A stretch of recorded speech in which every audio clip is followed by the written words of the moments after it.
Welcome back to the Talent Tap podcast, everybody. My name is Danny Luchmadas, your host and founder of Quintalo.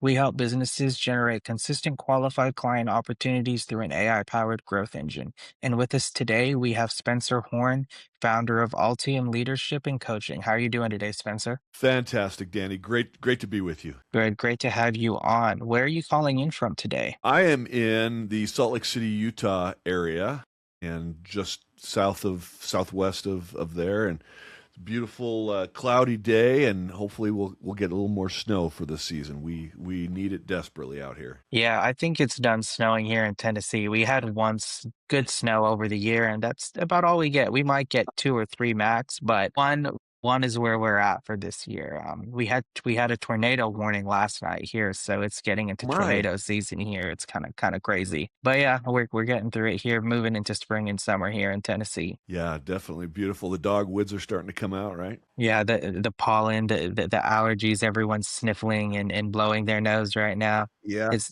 definitely happening here. But yeah, tell me a little bit about yourself, how you started and how you got to where you are today.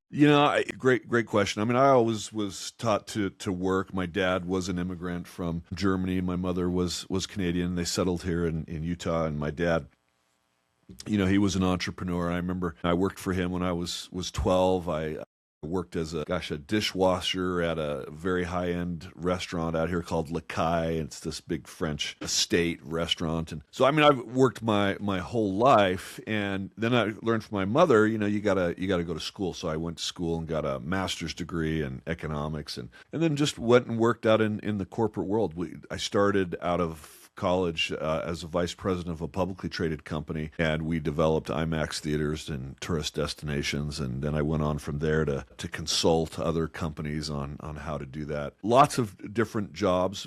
And then more recently, I started working for a leadership training and development company. That was in 2008. And that really was something that I connected with, and I became the CEO of that company. But the company had lots of challenges, and I tried to address those. And the owner of the company had different views about where to go. So in 2015, he invited me to leave, which ended up being one of the greatest things that could ever happen. So that's when I started our company that we have today, Altium Leadership and Coaching. And it's we work with clients all over the world. We punch way above our weight grade. I mean, work with clients like Qatar Airways, number one airline in the world. I work with nonprofits, with government agencies, with corporations. I'm a professional speaker, so I go and I just was in Las Vegas speaking at a conference last week, and then in the same week I was in Denver speaking to CEO groups. And so I'm teaching leadership principles to leaders all around the world, and I absolutely love that. And we have a small team, but like I say, we really punch above our weight grade. So that's a little bit about me. I'm a behavioral analyst, I'm a team performance coach, and professional speaker, just finishing up on my book. And so anything that has to do with team performance and leadership, that's the work that we do right now. That's amazing. I've flown business class a few times in my life, but the best business class I've flown was Qatar Airways. That has been Isn't by it far my great? favorite. It is. It's amazing. They treat you pretty special, and the food is amazing. And where did you fly to? My wife is from Australia, so I think I was flying. Actually, no, that trip I met her in India. We were in India, and I flew back from India through Qatar. Went through Doha and then Doha to Chicago. I think I'm not sure. It's been a few years now. Yeah, huge airport and a beautiful Hmm. airport, and so that the traffic through there is amazing. I mean, just like going, Dubai, just right next door. But Doha is the airport there is beautiful, and so yeah, that's so cool that you got to go business class. It's nice to have that little booth where you can lay down and you have this like little private studio. Yeah, no, it makes the world of difference when you travel versus traveling economy. I mean, it changes the whole experience, right? You get rested, you get a little better food, and when you land, you're not so tired. So definitely changed everything for me. Now you're spoiled. No, yeah, you do it once and you never want to go back. Yeah, That's for sure. That's for sure. That's their evil plan, so that you always yeah, upgrade to business yeah. class. Yeah. Yeah, with the landscape of your industry and how it's constantly evolving, how do you advise individuals or companies to effectively stand out or differentiate themselves in a competitive niche? Well, interesting. Really, the companies that are what we call high performing, that are able to really retain the best talent, it's only about 10% of organizations throughout the world. And that is a number that doesn't come only from my research of 20 years, but Harvard Business Review, same thing. There's so much data that says many organizations struggle maintaining high performance. So how do you differentiate yourself? You create a culture where people want to stay. I mean, right now, the culture is, if you don't have a great place to work, people are going to stay with you for about 2 weeks and go somewhere else, because there's a lot of options. With the unemployment as low as we have in the U.S. and most places around the world, you have options, especially if you have great skills and can provide a great service to an organization. People are going to want you. I mean, that's one of the challenges Qatar Airways, is facing. Right next door, they have Emirates, which is also, tying for number one. So they poach each other's employees. Now you got Saudi Air that's rising super fast. I'm talking about, these are international airlines, Singapore Air, not including our local airlines, right? It's so competitive. So how do you get somebody to come work for you if it's not just about the euro, the dollar, the dinar, whatever it is that you're getting paid in?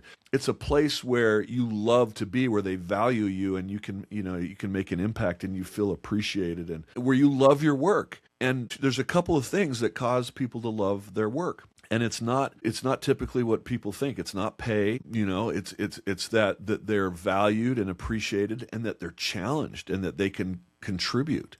Those are two of the things that cause people to really love their work. So, if you're being micromanaged by a leader, if you're not being listened to or appreciated, people are like, I don't need this. I'm going to go somewhere else. So how do you differentiate yourself? You create a culture where people are valued and we say it, people are a most invaluable asset, but still only 10% of companies are actually doing it. 90% don't. So there's a huge opportunity out there for you to change your culture, to change your leadership, and create an environment where people want to come every day and give you their best discretionary effort. And then you don't abuse them by burning them out. Yeah, no, for sure. Even, I mean, I take that advice to myself being a leader, running multiple businesses. That's great advice. I need to work on just building a good environment for my employees and making sure they want to stay. And you're right, people that enjoy what they're doing, they enjoy what they work. And even if they're even better, if they're passionate about what they're doing, it makes the biggest difference in their day-to-day work. Well, Anyone who it makes a difference to you too. If you've got someone who knows what they're doing, that you don't have to track, and that they've been trained and developed, and you don't have to replace them and train somebody else. I mean, think how much of a drain that is on your company productivity when you're constantly changing because you're turning over people. Some cultures actually just build that in. They're like, we're not going to be able to keep everybody, so we just got to keep finding replacements. That's not a good strategy. Keep the yeah, good people that you have, and then recruit the best. Yeah.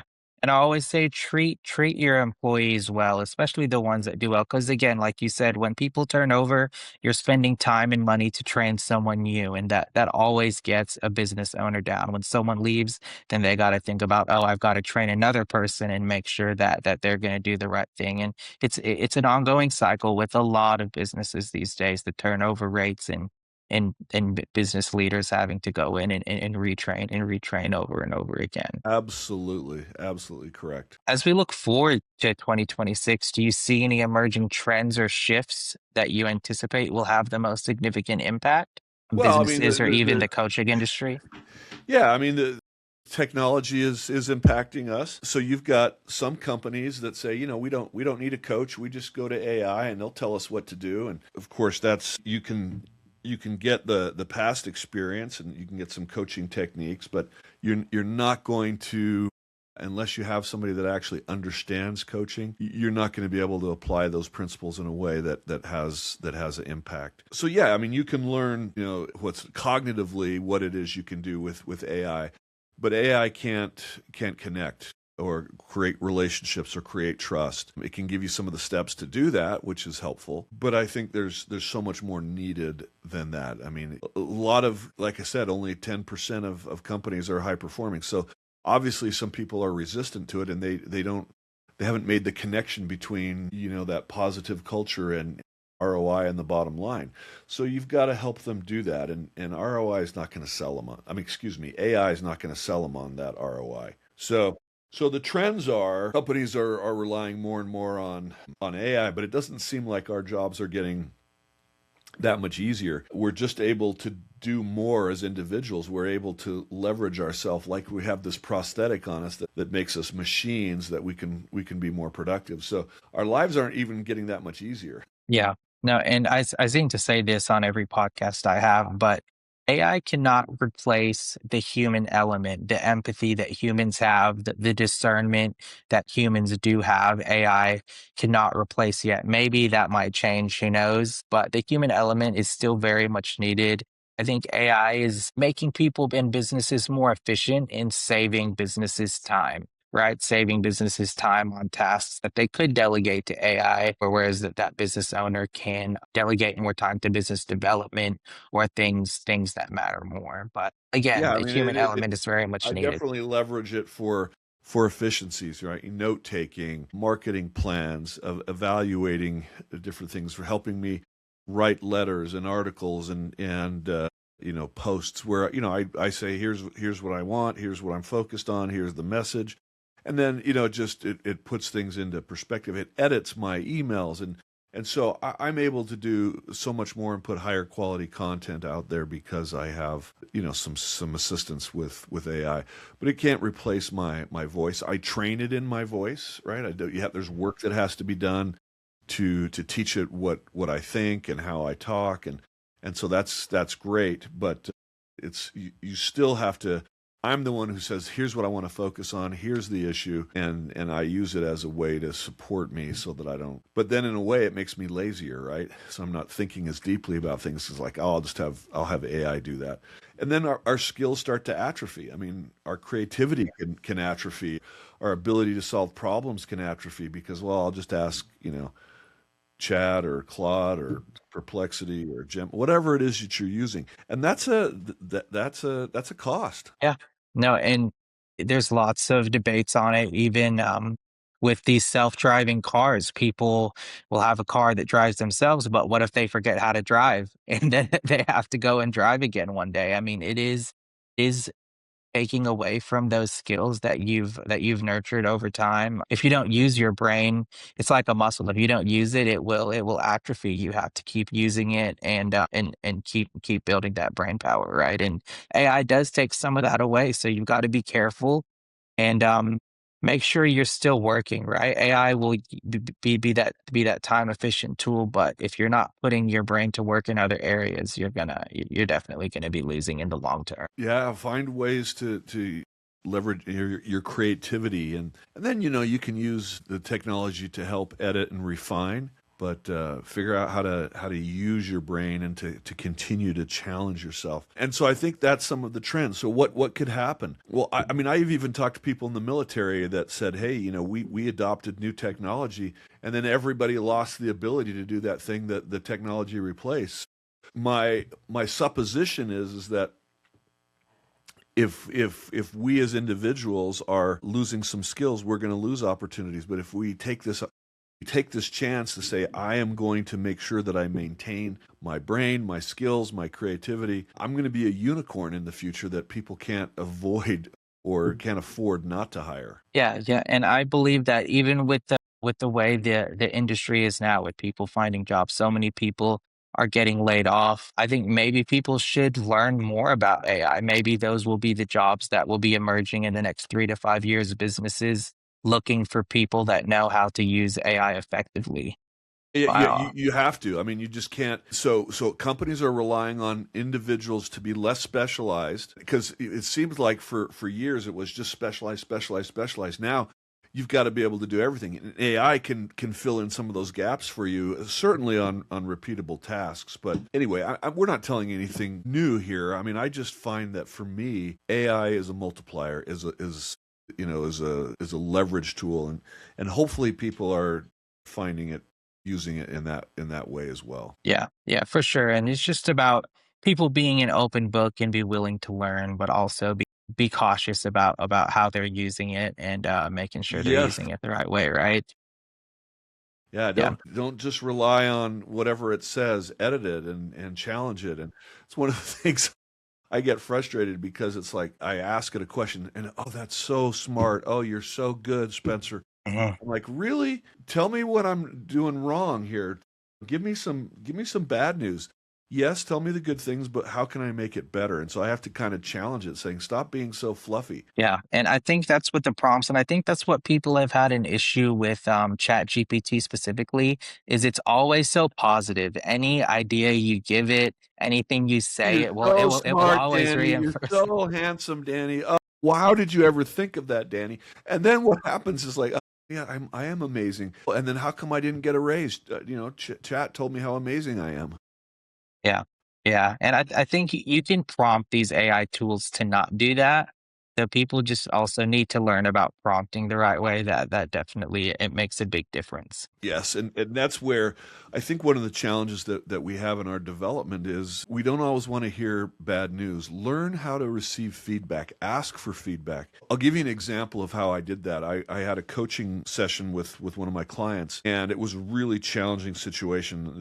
The company wanted me to meet with this individual, and I don't like doing remediation, right, with people, but I mostly want to coach people that are excited to learn and grow. But every once in a while, I get a tough case like this. And so I record every session, and then I run that through AI to create my notes and my action steps. So I don't have to take notes anymore. But in this case, I said, I need you to evaluate the conversation and tell me what I could have done better and differently. And it was very like this, you responded. It was a very emotional, challenging, and this individual that I'm coaching has some real issues. And it was really insightful to see how I could have improved that conversation.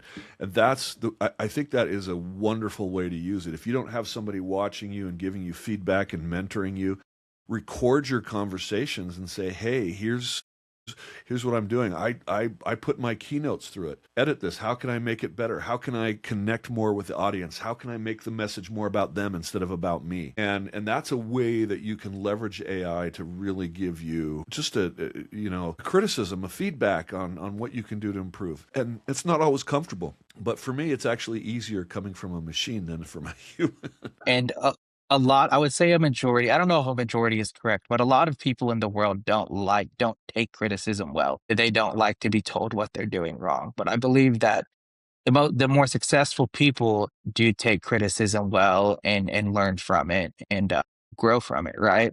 And I use things like Butterfly's Note Taker. Another thing that I offer with Brintalo, my company that you mentioned, what is called a sales call growth analyzer. So you're able to upload a sales call into it, and it will analyze everything about the sales call, well, what you did right, what you did wrong. It will score you on each part That's exactly what we're talking about. of It's the fantastic. conversation. It's great for people in sales that maybe they didn't close the sale or they did. It tells you what you did right and what you did wrong and how what you can fix to do better the next time. So that is an amazing tool that works very well in the sales. And That is awesome. I would encourage that. I mean, that's one of the things that we do in sales training is record calls and give feedback, right? So this is having that automated can be, I think, very efficient. What a great idea. yeah.